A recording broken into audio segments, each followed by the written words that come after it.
You ask Tiger to solve. This deals with linear equations with one unknown. The final result is m equals 9. Let's solve it step by step.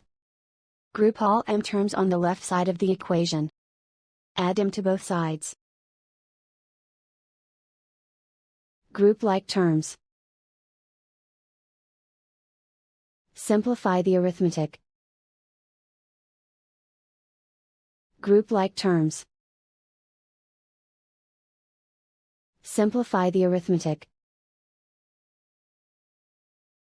Group all constants on the right side of the equation. Add 3 to both sides.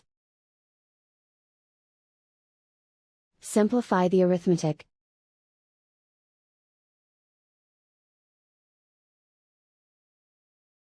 Isolate the m. Divide both sides by 3. Simplify the fraction. Find the greatest common factor of the numerator and denominator. Factor out and cancel the greatest common factor. And so the final result is m equals 9.